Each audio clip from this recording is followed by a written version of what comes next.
In today's video, I'm going to teach you how to submit and unsubmit in Google Classroom. Start by opening classroom.google.com. On the home page, you'll see your classes.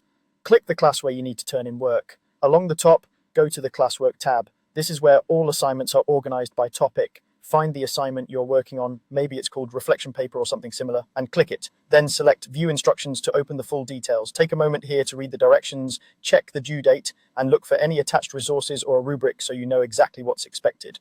On the right side, in the Your Work panel, click Add or Create. Choose how you want to attach your work. You can upload a file from your device, select something from Google Drive, paste a link, or create a new Google Doc, slide sheet, or drawing.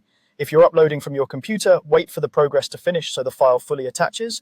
If you're picking from Drive, double check that it's the correct version. You can attach multiple files, and you can remove an attachment by clicking the small X next to it if you picked the wrong one. Once your work appears under your work, click Turn In. A confirmation box will list the files you're submitting. Click Turn In again to finalize. After you do this, Classroom converts your document to a read-only state for you, which helps your teacher see exactly what you submitted at that moment. If you realize you need to make a change, you're not stuck. You can still fix it. To edit or replace your submission, open the same assignment page and click Unsubmit in the Your Work panel. Confirm by clicking Unsubmit again. This returns the files to you so you can edit them or attach a new version. Keep in mind that your teacher will see the updated submission time when you turn it back in, and if the due date has passed, it may be marked late depending on your class settings. Make your changes, ensure all required files are attached, and click Turn In once more.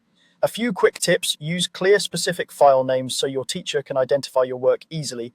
If you created a new document using Add or Create, it's automatically attached. Just complete your work, close the tab, and submit from the assignment page. If an upload stalls, refresh the page and try again, or switch to a more stable connection. And remember, your teacher can't grade your work while it's unsubmitted, so be sure to resubmit when you're done. That's it. Now you know exactly how to submit and unsubmit in Google Classroom with confidence.